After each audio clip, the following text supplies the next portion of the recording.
Olá, estamos começando o programa Repórter Cidadão, para você, telespectador da TV Pelotas, TV com Pelotas, também para a Rádio Princesa, a FM, e para você das nossas plataformas, né? Estamos já aqui começando um novo programa, com a presença hoje na mesa dos nossos colegas de bancada, Sérgio Moacir, Dr. Isnar Correia, promotor aposentado, que está sempre à disposição da comunidade através do programa Repórter Cidadão.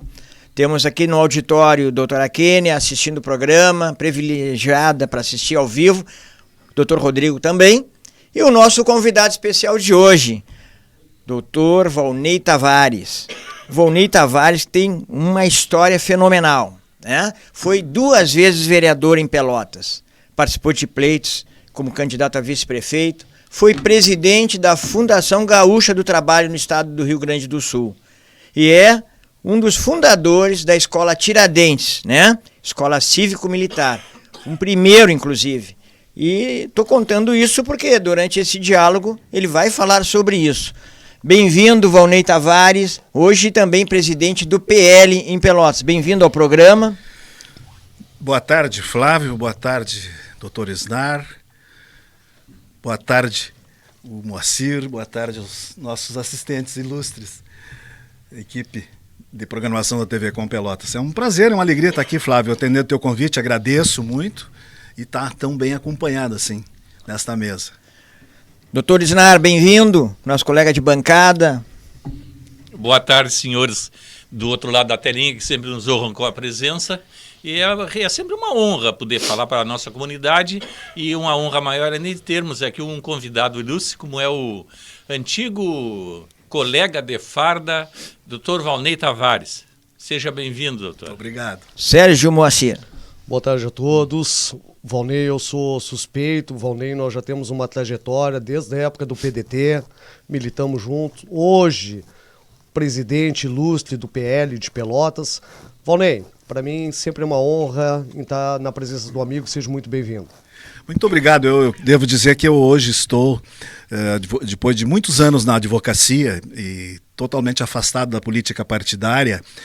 No final do ano passado, eu aceitei o convite da deputada eleita Adriana Lara, nossa deputada estadual de Bagé e da Zona Sul, a única deputada estadual da nossa região sul como um todo, né? Verdade. Não temos deputado estadual mais nem em Rio Grande, nem em Pelotas, e só temos a Adriana Lara de Bagé. Ela foi, naturalmente, o município de Bagé, onde ela foi mais votada, e o segundo maior município de votação dela foi aqui em Pelotas. Assumimos a coordenação da campanha dela, junto com uma equipe boa, e conseguimos, e a partir disso ela nos convidou para ser chefe de gabinete. Então eu estou chefe de gabinete da deputada em Porto Alegre, estou viajando para lá hoje à noite, e fico lá durante a semana, e final de semana continuo na nossa Pelotas, que é onde eu moro, né? Onde é domicílio. E aqui assumi o encargo de... assumi agora há poucos dias o encargo de ajudar no reforço, na estruturação do Partido Liberal em Pelotas, do PL, o 22. O 22. Tendo em vista principalmente as eleições municipais do próximo ano. Então, retornei à política. Nesses 24 anos onde eu fiquei só advogando, o meu filho, Fabrício Tavares, abraçou a causa, foi vereador, foi secretário no município várias vezes, em várias secretarias, foi vice-prefeito, junto com o nosso Féter Júnior, mas agora eu retornei, e o Fabrício agora sim, está só advogando. Então, agora inverteu. Nos trocamos, eu já estou numa idade mais madura, né, numa idade provecta, né, como o doutor Isnar, então, mas estou com saúde, com disposição e com muita vontade de trabalhar. E pelo lado bom da política, pela boa política. Né? Eu acho até que é um momento que requer, né, o retorno de pessoas com experiência, e esse momento que a gente está vivendo no cenário nacional, próprio estado, no município, mas lá na conjuntura nacional, o que está acontecendo hoje, né? Tu está no PL, né, Valnei? E o PL hoje é um dos principais, se não o maior partido do Brasil. O maior partido do Brasil.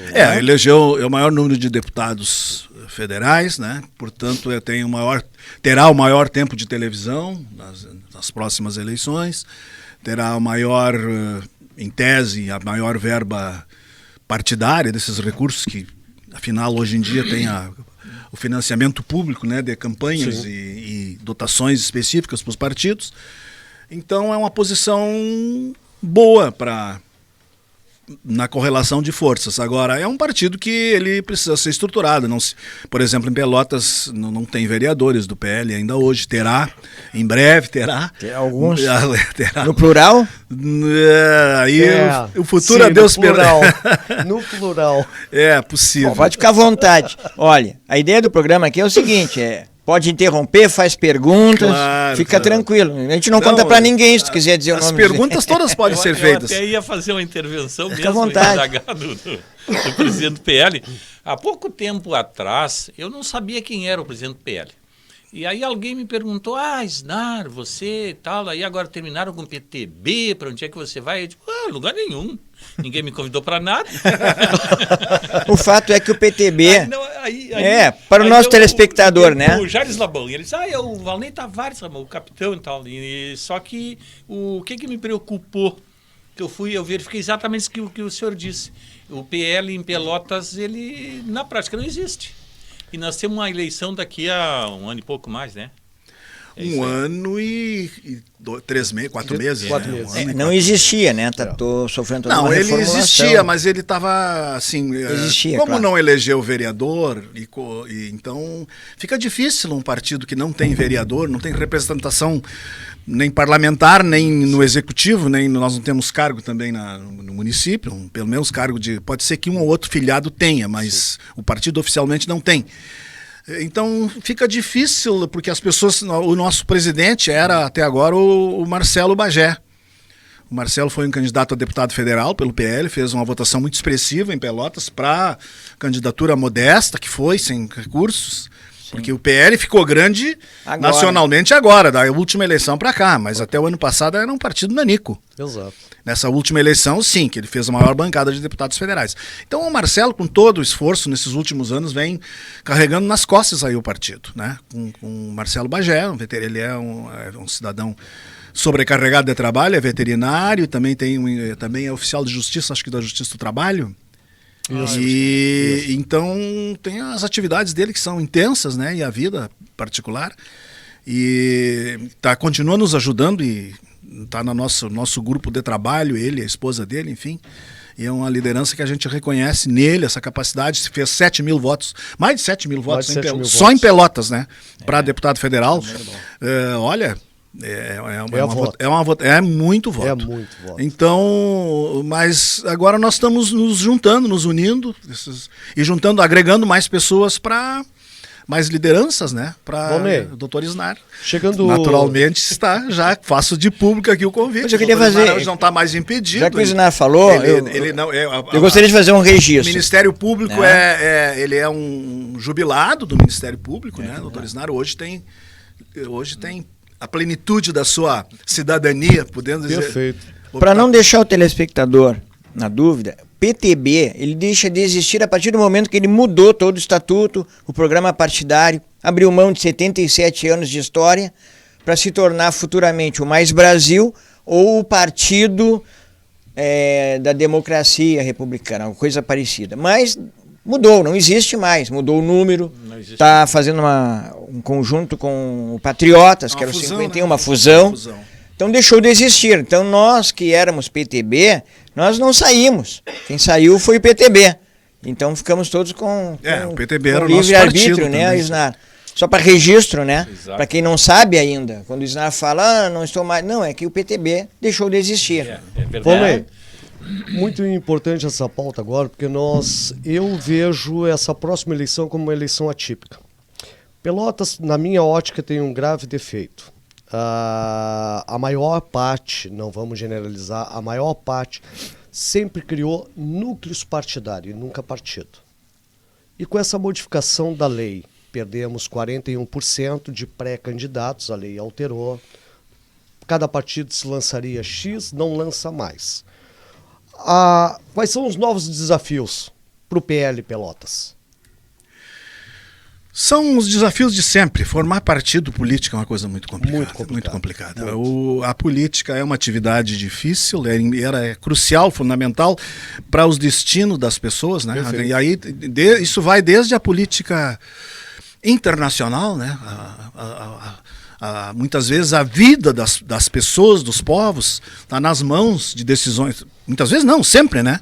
Está nas mãos de decisões políticas. Então, hoje nós temos essa realidade triste, essa guerra, Rússia-Ucrânia, Rússia-OTAN, né? Começou Rússia-Ucrânia, mas hoje já se sabe que é Rússia-OTAN, e talvez China, Rússia e Irã, contra a OTAN, e mais Israel, e mais Turquia, enfim. Um risco, inclusive, de uma guerra mundial, total. Há um risco. Real. A imprensa, a mídia mais tradicional, assim, não enfoca, no meu modo de ver, adequadamente a gravidade que está se vivendo, né? Então, só para dizer isso, que a política tem essa relevância de definir o destino das pessoas. E quando a pessoa diz que não gosta de política e que não quer participar da política, mais ela está entregando para os outros tomar essas decisões e assumir a responsabilidade pelos seus destinos, pelas consequências. Então, quando a pessoa diz não gosto de política e não quero política, isso já é uma posição política. Só que é uma posição de fuga, de negação, e quando tu te nega, tu entrega para alguém outro que tu não escolhe decidir por ti. Com certeza. Mas mesmo assim, com tudo isso, na hora que tu vai formar um partido, daí que tu sente como é difícil. Pessoas que dão discurso, que nas redes sociais xingam. Quando tu chama para uma... Fulano, queres fazer alguma coisa pelo teu município, pelo teu estado, pelo teu país? Queres tomar uma posição? Senhora, vem te filiar um partido. Vem para dentro da máquina regular, legal, e vem defender tuas posições e combater... Não pessoas, mas combater aquelas posições com as quais tu não concorda. Não teria sido isso mas a dificuldade da direita na última eleição, Valnei? É a dificuldade da direita e da própria esquerda. Da esquerda. A própria esquerda. Eu me lembro que no PTB nós organizamos, né, eu venho do PTB, eu fui o fundador do PTB aqui, lá nos idos dos anos 90. Eu fui eleito vereador pelo PDT no primeiro mandato, e no segundo eu já me elegi pelo PTB. A convite do Sérgio Zambiase. Trouxe Sérgio Zambiase no Clube Laranjal, no Praia Clube Laranjal. Praia Clube. No almoço, estava presente. O Pegoraro. Kênia Moraes está aqui presente, estava naquele almoço. O professor Alci estava. Professor Alci, que foi agora há pouco para o Farroupilha, para a apresentação, estaria conosco, mas ele... foi pro Farroupilha em primeiro lugar, ele deixou a vaga vazia aqui. Não, mas ele está muito bem representado. Aqui, representado pela doutora Kênia e pelo Rodrigo. E aí nós organizamos o PTB aqui na região. O PTB agora pós-64, porque existia o velho PTB antes de 1964, né? PTB antigo, que vinha desde o Getúlio Vargas. Depois veio o bipartidarismo a partir de 65 por aí, um ato institucional instituiu o bipartidarismo, né? Era Arena e MDB, né? Os Arena e MDB. E as gerações novas, claro, não sabem disso. Não sabem. Essa coisa do bipartidarismo. O nosso saudoso ex-prefeito Bernardo Souza. Em 82, o Bernardo Souza se elegeu prefeito em Pelotas, não sendo o mais votado. Pouca gente sabe disso, né? É verdade. Por quê? Por causa da sublegenda. Era o senhor Brode, o falecido... O Brode era o vô do Fernandinho Manta. Não me lembro do primeiro nome do seu Brode. Era uma pessoa muito... Carlos Alberto Brode, eu acho que era. Outra chapa, Clever. E a outra era... O Carlos Alberto Brode era pela Arena. E pelo MDB veio o Bernardo Souza, sublegenda 1, e o Edgar Henrique Clever, sublegenda 2. Falecido também. Perderam a eleição pro doutor Brode. Mas um fez 12 mil, o outro fez 13. Isso, o Brode ganhou a eleição, mas o Bernardo que levou, porque somava os votos dele com o do Clever. E ganhou. Então o Bernardo ganhou a eleição sem ser o mais votado. É um fenômeno, né? Sim, fenômeno. E o Brode fez bem mais votos que os dois. Exatamente. Quase. O Brode fez mais votos. Não, o Brode fez foi o mais votado dos três. Mas eles somavam, os dois somavam. Somavam. Foi um caso raro, porque no restante do Brasil quase não aconteceu isso. Foi muito raro de acontecer, né? Eleições de 82, onde se elegeu Jair Soares, governador do estado, onde se elegeu o nosso Carlos Alberto Chiarelli, o pai do Mateu, aí, no Senado. No Senado. Senador. Eu acho que era um senador só naquela eleição. Uma eleição geral, era não tinha para presidente, não tinha. Era eleição indireta ainda. No Congresso ainda. Era o Sarney ainda, era o Sarney, eu acho. O Sarney após. Não, foi Figueiredo. Sarney depois. Depois foi a eleição do Tancredo, foi a última. E aí a eleição do Tancredo, mas quem governou foi o Sarney, né? Foi logo depois. Foi uma eleição democrática, mas dentro do Congresso. De certa forma, com seus representantes. Na verdade, o povo sempre teve a decisão. Talvez erre no representante, mas decide. E não sabe que decide. E talvez por isso não dê tanto valor ao voto. É verdade. Infelizmente. Mas essa dificuldade, só para completar o Sérgio Mancir, aquele teu raciocínio, essa dificuldade de buscar militância partidária, ela existe inclusive nos partidos de esquerda. Com certeza.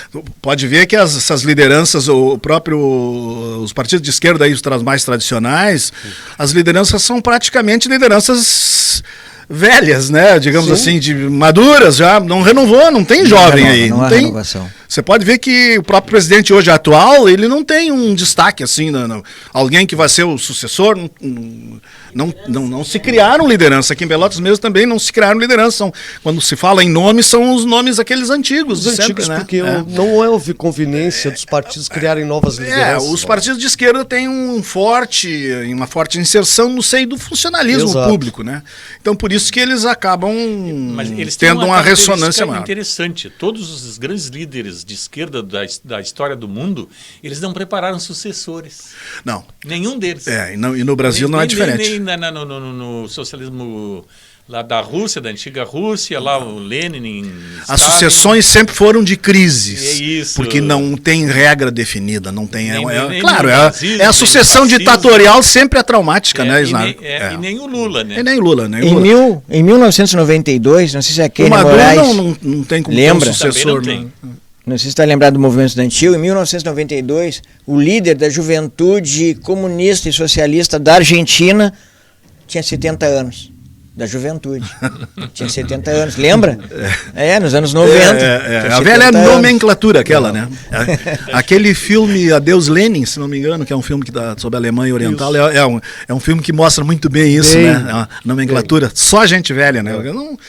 É aquela coisa, o poder concentra no poder, não é uma democracia só no nome, né? Porque na verdade é uma autocracia, né? Uma plutocracia, um grupo de pessoas que tomam conta do poder e aí fica por ali, né? O jovem não entra. Sequestram as decisões e não abre. Não abre. Valnei, nós estávamos falando há pouco, antes de entrar no programa, sobre o marco regulador de saneamento. Eu não sei se vocês já receberam lá, porque já tinham colocado nos gabinetes algum tempo atrás o cronograma do marco regulador. E esse estudo que foi feito lá, pegando só a nossa região, só metade sul. Tá? Somente 2 municípios tinham capacidade de absorver a regularização do marco de saneamento, que seria Pelotas e Rio Grande. Como fica a nossa região? Não, mas na verdade, assim, eu não conheço bem Rio Grande, mas em Pelotas até tem uma reportagem de hoje da presidente do SANEP, da nossa Michele Alcina, né? Pessoa querida, que eu pessoalmente tenho uma ótima relação com ela, porque o meu filho tinha uma ótima relação com ela e aprendi a admirá-la e assim, conhecendo não muito de perto, mas sei que o SANEP tem uma situação tranquila, assim, como está bem administrado, mas não tem capacidade, não tem como, de onde tirar recursos, nenhum município não tem capacidade de endividamento para buscar financiamento, para cumprir o cronograma de normas do marco regulatório do saneamento. Certeza.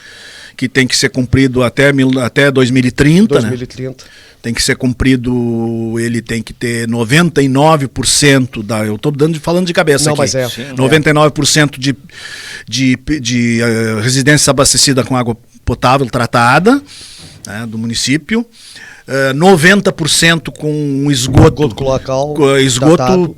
cloacal coletado e tratado. Porque muita gente coletar esgoto já é um passo, mas não é o suficiente, tem que tratar, né? Não pode pegar o esgoto e largar no São Gonçalo, no Arroio Pelotas, ou no Arroio Pepino, enfim, que transforma tudo em esgotos, né? Os cursos d'água não pode ser transformado em esgoto, o esgoto tem que ser tratado, e isso implica estações de tratamento, implica investimento, e inclusive tem a questão das perdas de água que também tem que ser reduzidas, e é interesse das próprias autarquias e dos próprios o setor privado, que já assumiu em alguns municípios, né?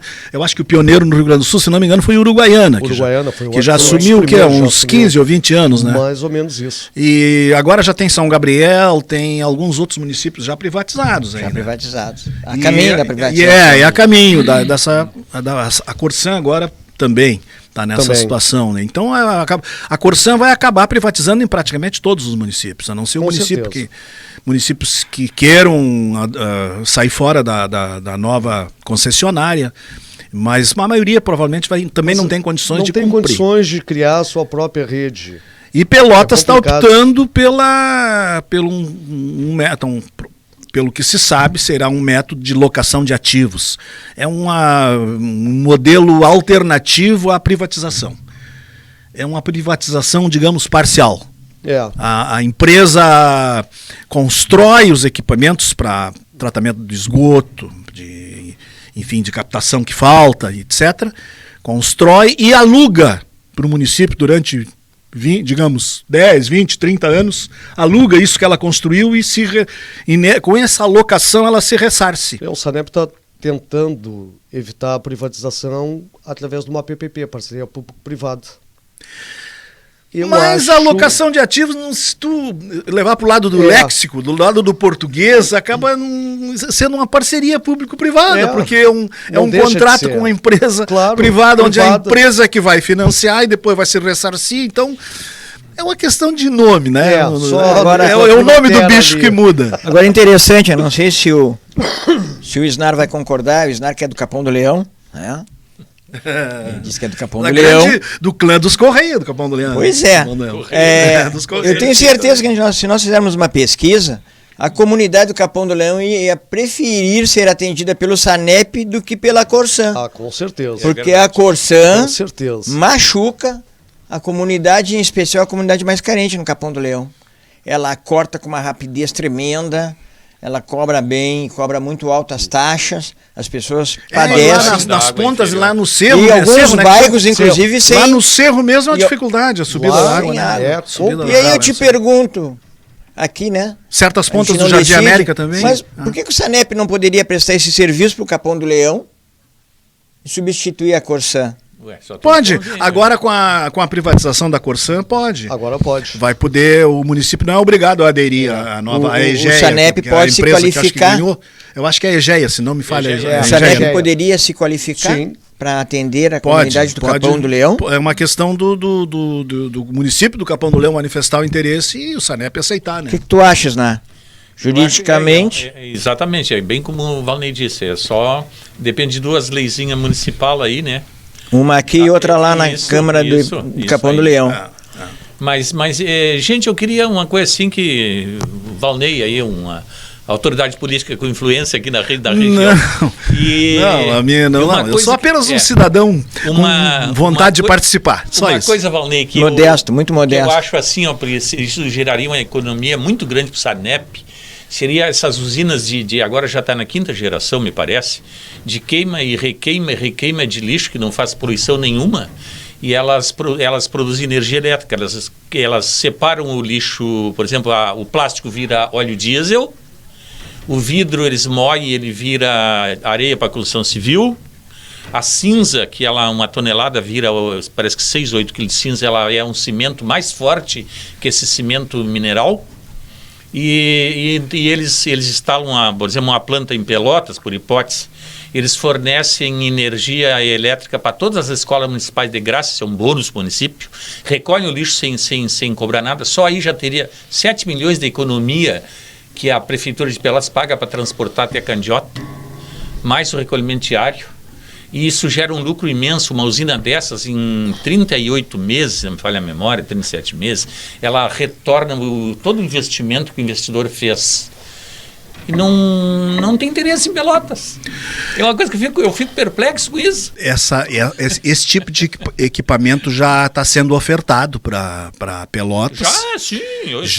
Já existe. Exatamente. E é uma alternativa que agora, é claro, aí teria que se conversar com alguém do Sanep. Eu não teria condições porque que ainda não se avançou nisso, porque realmente é um ovo de Colombo. E tem várias empresas que oferecem essa tecnologia, não é coisa nova.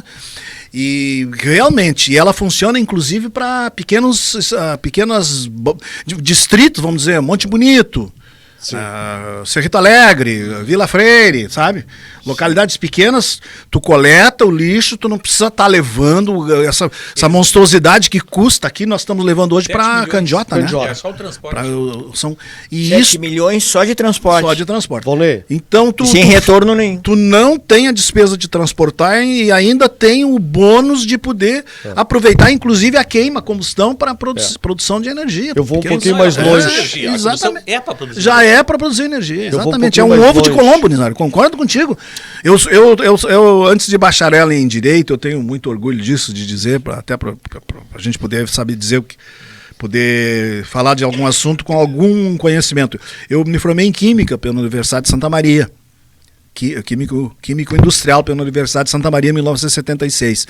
E desde aquela época nós já tínhamos uma matéria que na época chamavam quimurgia, que era a química de aproveitamento de resíduos. Já naquela época. E como se andou pouco no Brasil e no mundo. E agora que estão, claro, pela premência do clamor mundial, né, pela preservação do meio ambiente, pela necessidade de preservar no mesmo meio ambiente. Sim. E não se perder os resíduos, não se perder capital, né, porque isso aí, tudo que é resíduo é resíduo, é coisa de valor. Tudo tem seu valor, né, no meio ambiente. Inclusive a casca de fruta que pode ir para formar um composto orgânico, para ser aproveitado como adubo e assim. A primeira vez, Volney, que eu queria interromper para mandar um recado para você, telespectador que está nos assistindo aqui pela TV Com Pelotas, canal 14 da NET, a você telespectador das nossas plataformas e também da Rádio Princesa. Quero dizer para vocês que nós já voltamos daqui a alguns minutinhos.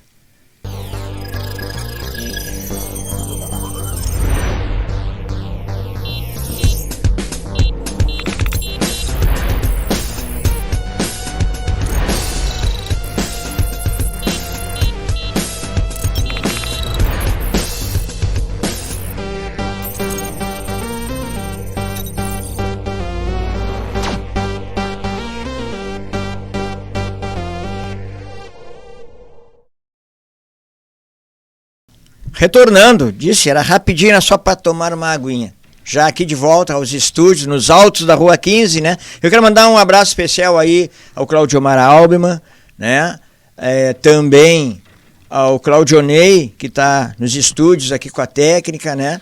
Com o nosso cameraman, que está aqui acompanhando o nosso trabalho, e assim vai, programa Repórter Cidadão. E não esqueça, você pode mandar seus vídeos do bairro para o programa, e a gente vai mostrar aqui a sua ansiedade, seus problemas, para discutir e mostrar para a população e também para a administração pública.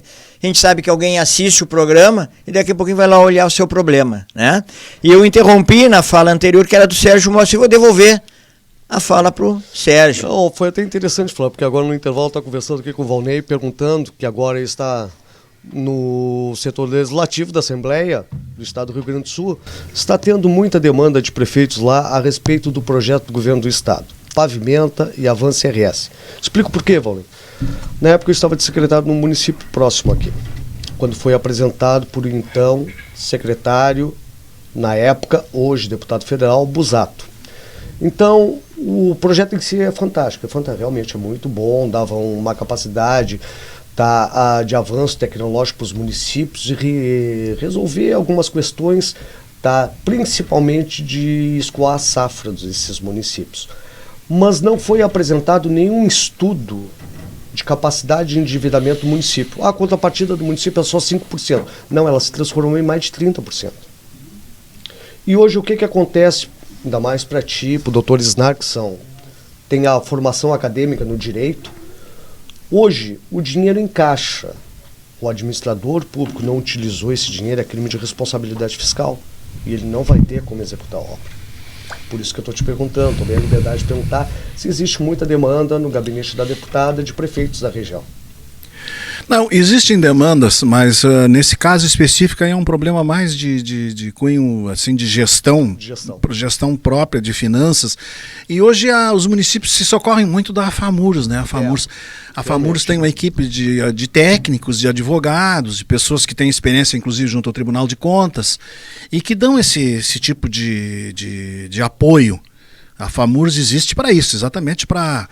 E além disso tem escritórios especializados também que prestam serviços para os municípios. Hoje em dia a coisa tá muito bem apoiada, né? O município tem muitos órgãos para lhe apoiarem. Não, exatamente por isso. O doutor Isnar vai me socorrer. Nós tivemos uma situação de um prefeito da região onde ele aderiu a um convênio da FAMURS, tá? Por um escritório de consultoria. Somente esse prefeito foi condenado. Ué, mas como? Ele não assumiu. Com dó. Exatamente. Mas ele não assumiu. De suspensão dos direitos políticos. Ou seja, é muito complicado hoje para o administrador público. Nós vamos chegar a um ponto, Valnei, pelo menos eu enxergo assim, todos estão liberados de discordar. Se tu falar para a pessoa, tia, eu vou te lançar, tu é uma pessoa, tu tens um bom relacionamento, tu tens um bom conhecimento administrativo, eu vou te lançar prefeito. O cara vai recusar. Há uma criminalização da política, realmente. E aquela história, parece que cumpre o que dizia Martim Fierro no seu poema famoso, né?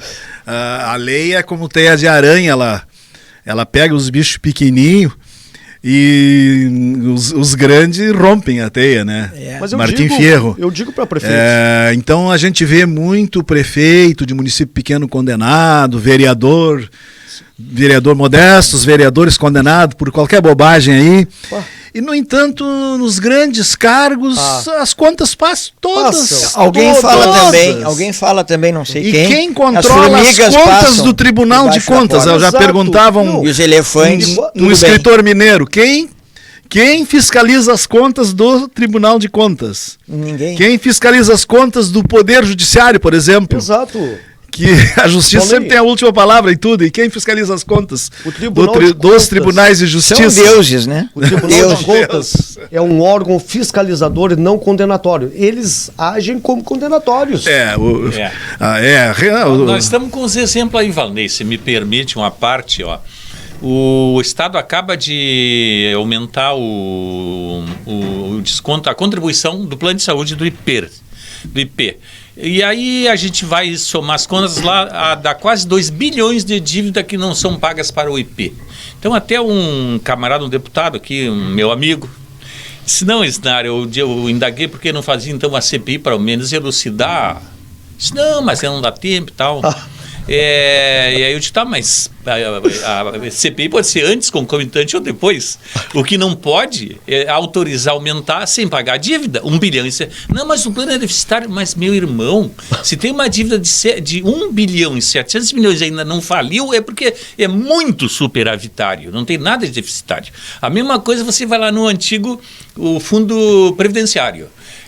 Você deve lembrar lá do tempo quando era governador o Olívio Dutra, que ele acabou com o fundo previdenciário dos professores e colocou o dinheiro no caixa único, claro, né? E aí ele ia criar um aumento do ICMS numa área não sei do que para compensar isso aí. Até hoje não foi criado. E trocando em miúdos... o Olívio foi aquele que mandou a Ford embora, né? A Ford enriqueceu a Bahia. Guaíba agradece até hoje. O melhor governador do estado da Bahia é o Olívio Dutra. Então aí... Pra Bahia foi. Aí a mesma coisa a gente percebe no fundo previdenciário. 3 bilhões e tanto de dívida e pessoas com 90 anos aí pagando previdência. A pessoa que era aposentada há 20 anos voltaram a pagar a previdência sem receber nada em troca. Isso é o inconstitucional dos inconstitucionais. Levado ao extremo. E aí o procurador-geral não ajuiza ação civil pública, por exemplo, improbidade, quanto o governador. O Tribunal de Contas não fiscaliza, não multa e não faz nada. Então é aquilo que a gente está falando agora aqui, da teia de aranha que você muito bem lembrou.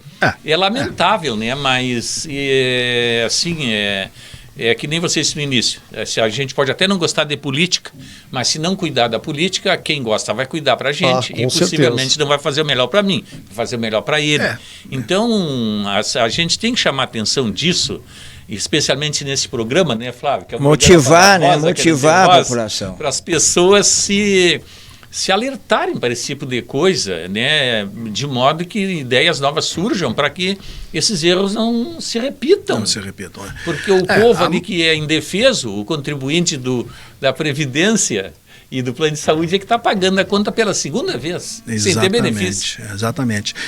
O serviço público ele exige, para dar algumas coisas darem certo, exigem boa gestão, ou no mínimo gestão responsável, né? Não precisa ninguém ser um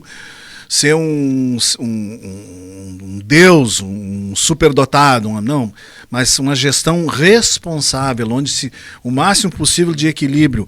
E aqui em Pelotas nós tivemos um exemplo, sem querer personalizar, mas as pessoas todas que acompanham, eu duvido que alguém discorde do que eu vou dizer.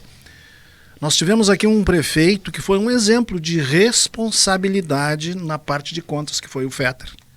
Podem as pessoas não gostar da pessoa, não concordar politicamente com ele, mas como homem correto, como pessoa correta, como pessoa assim que colocou a administração de Pelotas num eixo que se produziu um ciclo muito bom. O Eduardo surfou, o Eduardo, nosso governador, que foi chefe de gabinete do Fetter. Chefe de gabinete do Fetter. Ele herdou a prefeitura do Fetter com as contas todas alinhavadas, com os projetos, e o Eduardo foi bem na gestão, mas recursos chegando durante a gestão. Exatamente, teve essa alavanca do Fetter. E coisa de certa rara para forma, qualquer administração, né? Exatamente. Então, as administrações deveriam se pautar nisso, numa gestão assim de responsabilidade. Perfeito. E agora, a bem da verdade, Esnar, claro, essa questão do IP, até porque eu sou servidor do Estado, eu entrei no Estado em 1966, eu tinha 17 anos, na época podia. Eu entrei para a Brigada Militar com 17 anos. Quando completei 18, já estava com 6 meses de brigada. E então venho de longe. Recém a brigada tinha saído de uma fase, lá nos inícios dos anos 60, onde tinha ficado 6 meses sem receber salário. Caramba. O governador Brizola, na época, instituiu uma moeda chamada as brisoletas. Eram moedas que os servidores em geral e os brigadianos usavam para pagar o comércio da época. Os armazéns estavam autorizados a receber e trocavam por créditos, na época, imposto sobre vendas e consignações. Não era o ICM ainda, era antes do ICM. Frente da Câmara, e então, as crises do Estado, eu entrei no Estado ganhando muito mal, a brigada pagava muito pouco. E só se falava na crise do Estado, os serviços eram muito precários, o IP era uma ficção, a brigada, tanto é que a Brigada Militar na época criaram a IBCM, criaram outras instituições, o próprio Hospital da Brigada em Porto Alegre, os laboratórios da Brigada, IBCM, Hospital de Santa Maria, enfim. Tinha outras entidades que eu não me lembro agora o nome, mas eram entidades que prestavam assim assistência médica, não prestavam precário, mas ajudavam porque o Estado não oferecia nada. Era o que tinha. Os brigadianos no interior, me lembro que eu fui em 1970 para Santa Maria, aquela região lá do centro do estado. Tinha uns médicos antigos, cheguei em São Cepé uma vez e falei com o doutor Inocêncio Pires, um veteraníssimo. E aí fui conversar com ele eu estava fazendo um inquérito, e envolvia lá lesões corporais, e eu fui pedir para ele fazer um laudo para um brigadiano que tinha sofrido lesões corporais. E aí ele me contou, pois na época eu era tenente, eu era um jovenzinho, um garoto tenente, e ele... Tenente, é muito prazer lhe conhecer, eu atendo esses brigadianos aqui desde a época do velho Flores da Cunha. O Flores da Cunha uma vez me chamou no palácio e me disse: Inocêncio, me atende aqueles brigadianos lá de São Cepé. E eu atendo até hoje. E era assim, que era na base dos favores, né? Então essa coisa do IP não é uma culpa hoje do atual governo, claro. Essa dívida acumulada de bilhões do governo do estado com o IP é uma dívida que vem não sendo paga já há muitos governos. Aí Claro, se fosse investigar, teria que fazer uma investigação, que é fácil de fazer, porque é uma questão de contabilidade, né? Com certeza. Vai para os balanços e vai achar quem não pagou. Mas aí eu acho que todos os governadores vão ter que entrar nesse... de todos os partidos. Olha, eu acho que não sobra um. Não sobra um, não né? sobra Porque os caras iam empurrando com a barriga, né? Vou pago o servidor, o próprio desconto, que é descontado do servidor, muitas vezes não é pago, né? Porque tem outras prioridades e assim por diante, né? Não, mas é impressionante, porque tu te recorda, a gente tem que se lembrar de coisas boas. Eu, logo depois que eu saí do Exército, eu fui para o ramo farmacêutico. E o médico brigava para entrar no IP. Era 2 classes, IP e Unimed. Hoje, o médico não quer mais atender pelo IP nem pela Unimed. Pela Unimed, realmente. Porque pelo IP ele não recebe. E pela Unimed ele chegou à conclusão que não vale a pena. Entre pagar a joia e um percentual que ele paga por atendimento, ele está pagando para a Unimed para trabalhar. Só os médicos jovens que estão começando. Sim, que se submetem, né? Quem já formou a sua base financeira e a sua clínica, a sua base de clientela. Com certeza. Então o médico, muitas vezes o médico é aquele que a gente quer, aquele ou aquela médica, né? Aquele já não está mais no IP. Então, não está mais. É isso. Falando de tudo um pouco, vamos para a conjuntura nacional. Como é que tu está vendo, como presidente municipal do PL, a questão das CPIs? Qual a CPI que tu acha que vai chegar a algum lugar? Nós temos a CPI do dia 8, temos a CPI do Movimento Sem Terra e mais outras, né? Tem palpite? Não tenho. CPI normalmente se usa como um palanque, né? Então isso é próprio do parlamento. A CPI é um palanque e onde se tenta se desmanchar uma narrativa ou infragilizar uma narrativa e criar outra narrativa diferente, né? Então é isso. A do dia 8 não vejo onde... Aquilo pessoas ingênuas. Sim. Entraram, deixaram-se levar por empolgações ingênuas, não vou usar outra expressão. Sim. Porque, como diz o ditado aquele, de boas intenções, tá cheio. O inferno tá cheio, né? Então, pessoas ingênuas, pessoas empolgadas, inocentes úteis. Mas também tem aqueles que a bancada do PL no Congresso está tentando demonstrar, e até tem algumas provas, de muita gente infiltrada. Eu fico imaginando, infiltrados e ingênuos, né? Mas a e CPI, alguém está pagando por isso. Eu concordo com o Valnei. A CPI, para mim, é um jogo. Vou colocar um exemplo narrativas. The Voice. Tá. Lá o artista que sobressai aos demais aparece. A CPI, para mim, é a mesma coisa. Agora o ministro lá não mandou as filmagens que eu não sei, aliás, eu não sei por que quiser, porque elas estão rodando na internet e todo mundo já viu e reviu. O ministro Flávio Dino, ministro da Justiça, diz que só entrega as filmagens se o Supremo Tribunal Federal autorizar. E aí, então... aí não vai autorizar. São poderes. O que eles vão fazer lá? Nós temos a questão toda, no meu modo de ver, começou quando o Bolsonaro, lá no início do governo do Bolsonaro, quando ele foi intimado a não nomear um delegado da Polícia Federal. Perfeito. E aquele era o momento de ele exercer a autoridade de presidente. Aquele momento lá. Ali ele deveria ter nome, no meu modo de ver, meu modestíssimo modo de ver. Ali ele teria que ter batido na mesa e ter dito, olha, não é questão de interpretação. A Constituição diz cumpra-se que eu tenho liberdade para nomear. Perfeito. Cargos do Executivo, vou nomear e ninguém desnomeia. Pronto. A partir dali ele teria balizado, teria exercido a sua autoridade de verdade, e aí o Brasil teria sido outro a partir dali. E teria infelizmente que realmente naquele momento passaria a ter comando. Exatamente. A partir dali passou um boi passa boiada. É isso aí. Bem isso. É isso. Então, a partir daí se instalou, com as circunstâncias favoreceram. Nós temos hoje uma ditadura. Não vou dizer que é uma ditadura do Poder Judiciário, é uma ditadura de um pequeno grupo que domina o STF, né?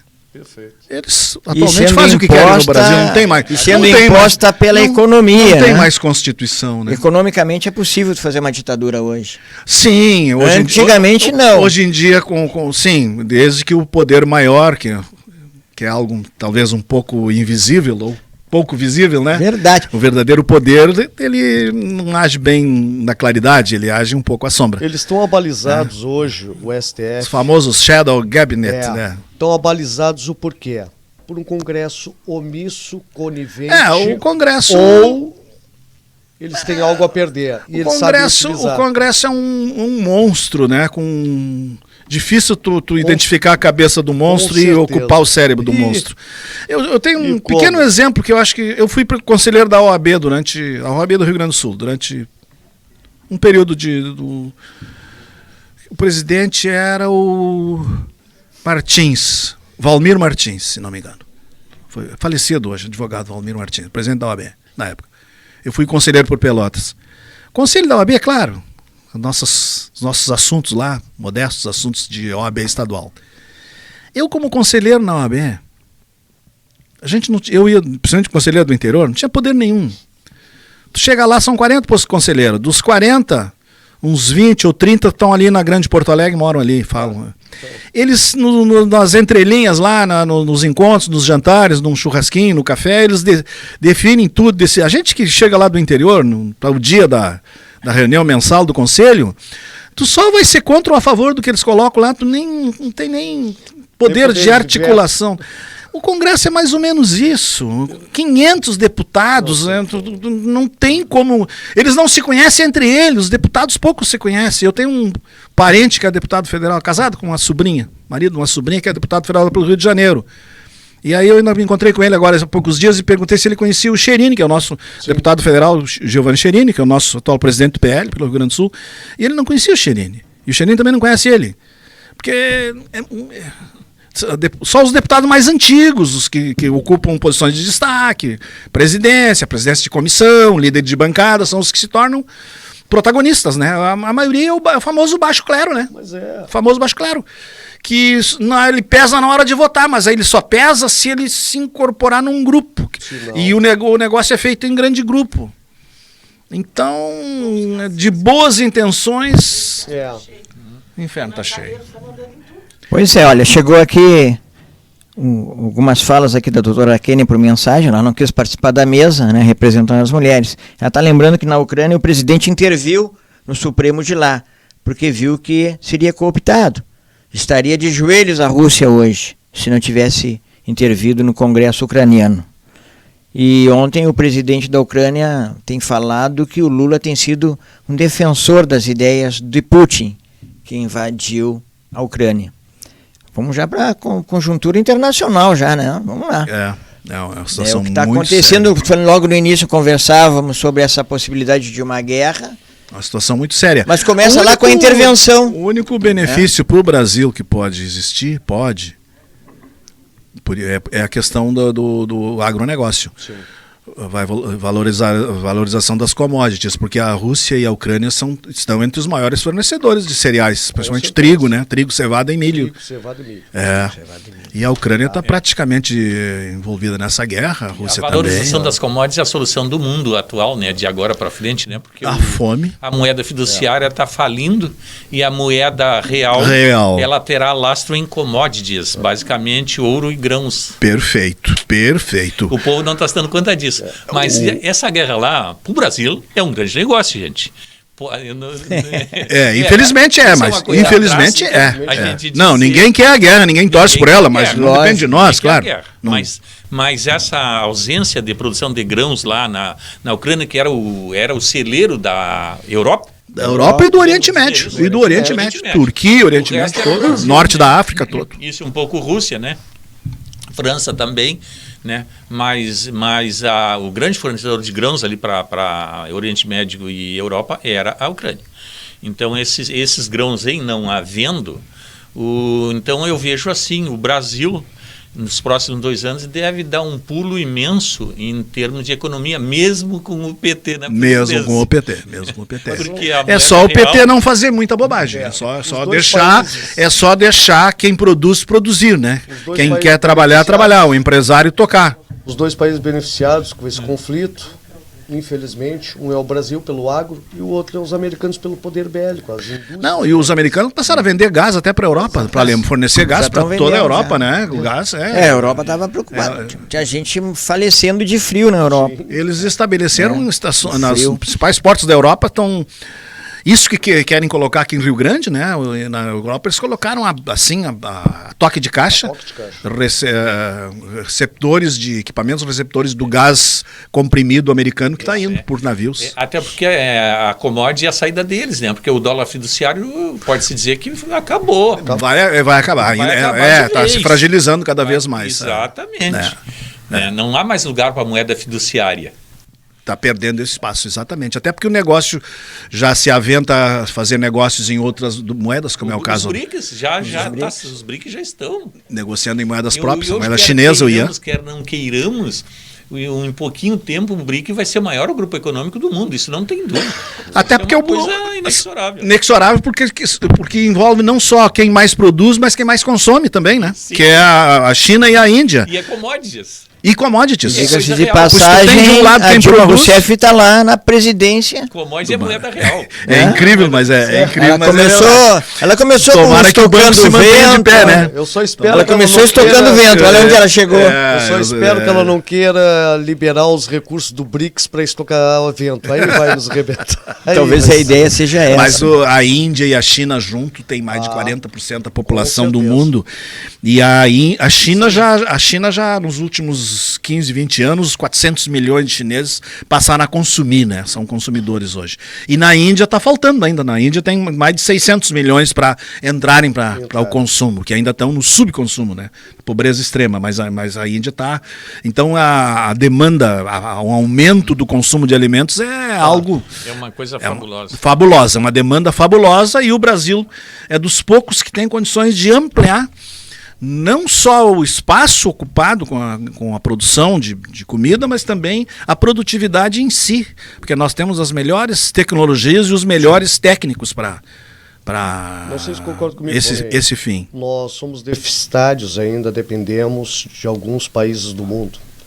Nós não produzimos defensivos suficientes, fertilizantes suficientes para nós aumentarmos a nossa produção para o mundo. Como é que tu acha que fica isso? Isso é um problema, mas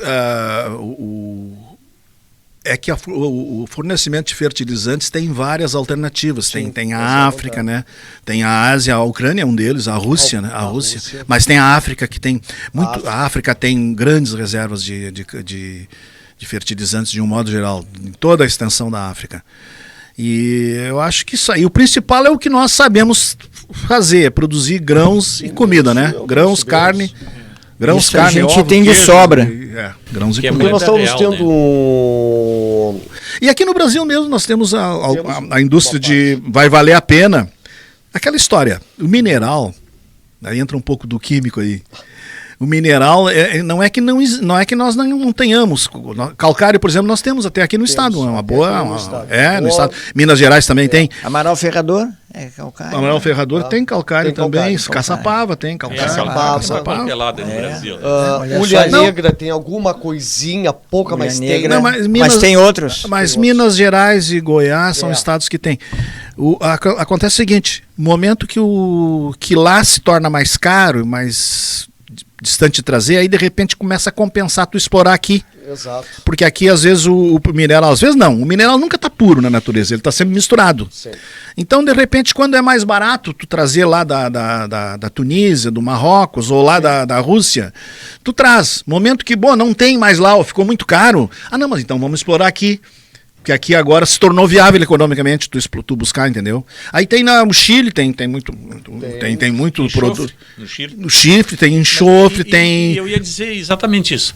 O Brasil tem, na verdade, todos os insumos para produzir todos os fertilizantes do mundo. O problema é a tecnologia para extração. E a tecnologia de extração, exatamente, e o custo dela. Mas a partir de um determinado momento, em determinada quantidade, vale a pena tirar daqui mesmo. Então a economia é a mola do mundo, né? A economia, os fatos econômicos realmente essa própria guerra é uma guerra, como a gente estava falando, é uma guerra por petróleo, por gás e território ainda. E mais Mas território que tem petróleo. Território não, que é, tem- não é qualquer território. E o próprio a Ucrânia, o sul da Ucrânia, ali onde a Rússia já ocupou, também é uma região que tem muito petróleo e gás, né? O baixo rio Don, Donbass, chama.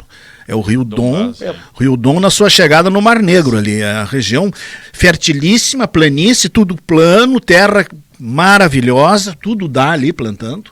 O frio ali não é o frio do norte da Europa, é mais ameno, nas estações bem definidas. O território úmido, chove bem, quer dizer...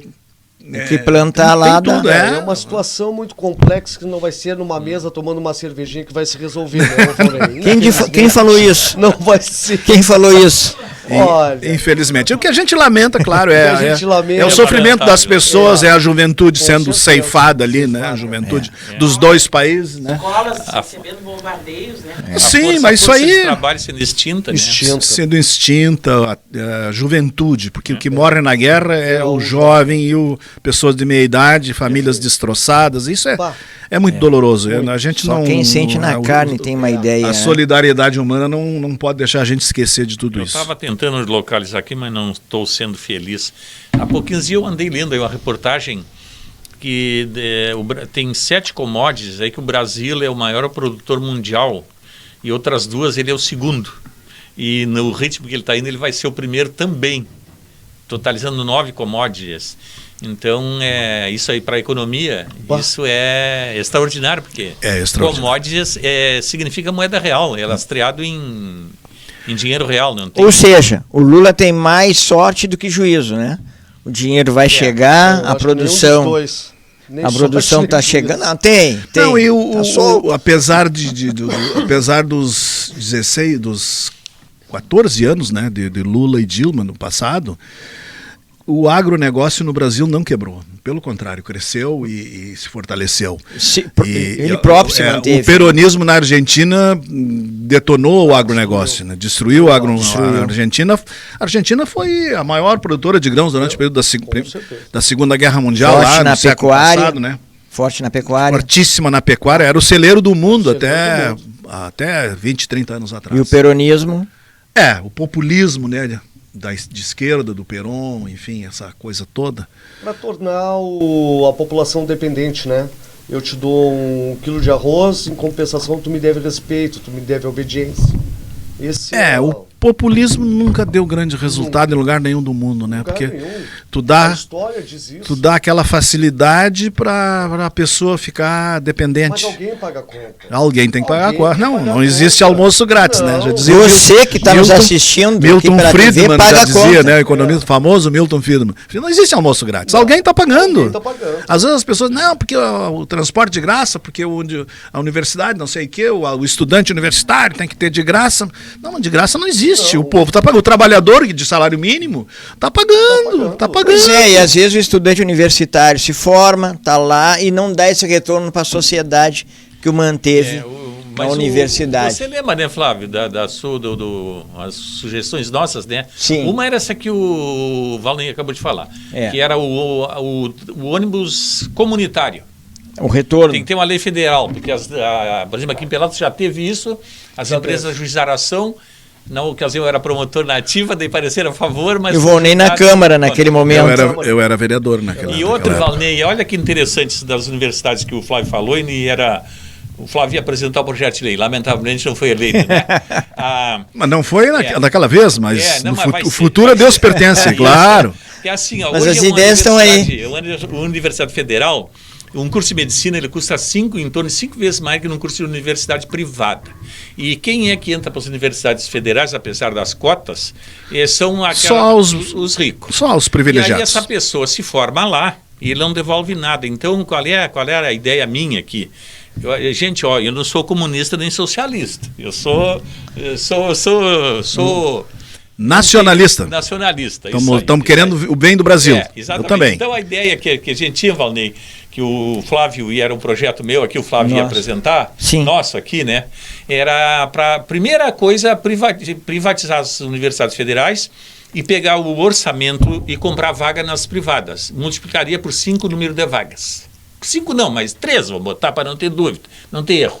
Segunda alternativa, Que nem a gente... Você foi milico junto, você fomos. Você faz um curso militar, você tem um tempo para servir, para dar baixa, você não tem que indenizar. Exatamente. O cara rico, se for um médico na Universidade Federal, 6 anos dando de graça e não devolve nada. Nada, vai. Ele tinha que pagar esse curso em horas de trabalho. Perfeito. Lá no postinho da vila, em horas de trabalho. Aí ele vai ter lá... Isso seria o 15 anos o óbvio, devolver. o mínimo do óbvio, de justiça. O óbvio dos óbvios. Isso sim que seria justiça social, né? Justiça social. A Força Aérea Brasileira forma o piloto de caça. Ele só pode sair após formado 5 anos posterior. Ou indeniza o curso. Eu indenizo o curso. Claro. Porque o que ele Mas ganha, é justo, as empresas é um aéreas contrato. pagam 10 vezes mais, mas ele não pode sair. Ele só sai nessa condição. é um contrato. Ou presta aquele período para pagar, custear o que a força empregou nele, Perfeito. ele paga. Aí ele isso pode aí. sair. Não tem quarentena. Eu sempre defendi, mas claro, a minha posição, eu entendo sempre que a universidade deveria ser paga, por quem pode pagar, sempre, toda a universidade deveria Eu ser até paga. eu não sou muito... Não concordo muito com essa ideia, Valnei.